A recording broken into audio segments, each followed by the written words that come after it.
Сәлеметсіз бе, жас дос? Мен география пәнінің мұғалімі Каленова Алия Кендебайқызы. Бүгінгі сабағымызға қош келдіңіздер. Сабағымыздың тақырыбы жерді қашықтықтан зерделеу әдістері деп аталады. Жерді қашықтықтан зерделеудің әдістерін атау. Бағалау критерийлері: жерді қашықтықтан зерделеудің әдістерін атай алады, гаш технологиясын қолдану аясын атай алады, тақырып бойынша кадастр құрастыра алады. Оқушылар, жерді қашықтықтан зерделеу дегенді қалай түсінеміз? Бұл суретте не көрсетілген? Оны қайда қолданамыз? Қолданып көргендеріңіз бар ма өздеріңіз араларыңызда? Оқушылар, мына суретте қандай құрылғыны көріп отырсыздар? Ол құрылғыларды не мақсатта қолданылады? Жарайсыздар, қазіргі жаңа технологиялар. Географиялық карталарды құрастыруға қажетті басты мәлімет көздерінің бірі жерді қашықтықтан бақылау болып табылады. Қашықтықтан бақылау географиялық нысандар, құбылыстар мен үдерістер туралы ақпараттарды арнаулы құралдардың көмегімен алыс қашықтықтан алу. Қашықтықтан бақылау құралдарының қатарына фото және телекамералар, радиолокаторлар, радарлар, лазерлік локаторлар, лидарлар жатады.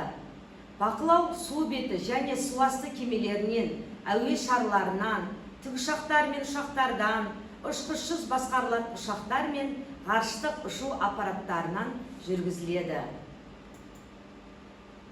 Енді осы құрылғыларға жеке-жеке тоқталып кететін болса, лидар. Бірінші суретте лидар құрылғысы көрсетіліп тұр.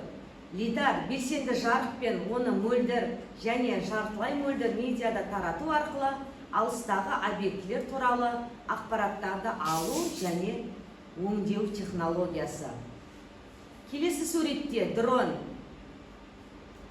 Дұрыс айтасыздар балалар, күнделікті өмірде жиі кездесіп жүрген құрылғы. Дрон ұшқышсыз әуе көлігі. Ол барлау қызметінің көп бөлігін атқарады. Болашақта бұл ұшақ көптеген пайдалы функцияларды орындай алады деп күтілуде. Ауа райы жағдайлары мен аумақтарды бақылауда, қажетті жүктерді жедел жеткізуде және әскери салада бағдарлау жұмыстарына өте тиімді болады деп болжануда. Жерді қашықтықтан зондтау әдістеріне тоқталатын болсақ, жер бетін әртүрлі түсіруші құрал жабдықтармен жабдықталған әуелік және ғарыштық құрылғылармен бақылау.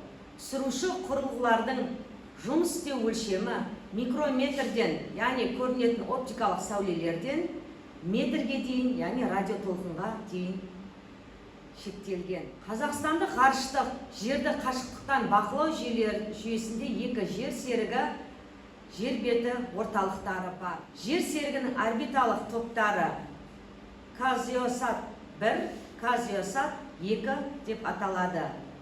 Жер серігінің орбиталық моделі бірінші суретте, екінші суретте жер серігінен келген ақпаратты қабылдайтын станция, келесі суретте осы станциялардың орталығы және келген ақпараттарды өңдеу, яғни оператор Қазақстан ғарыш сапары ұлттық компаниясы орналасқан.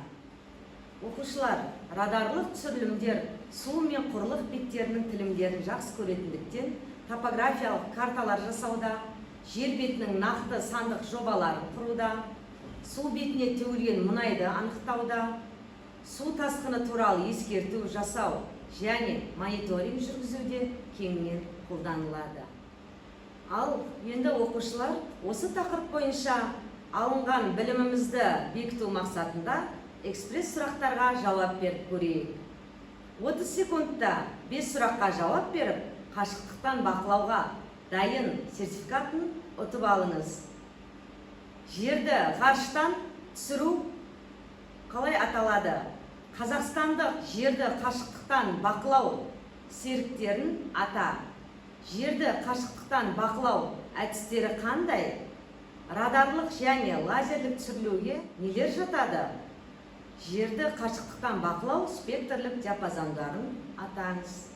Кәні жылдамырақ ойымызды тұжырымдап, жауабын жіберейік.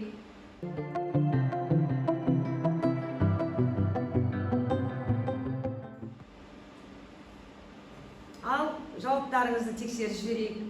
Жерді ғарыштан түсіру, жерді қашықтықтан бақылау.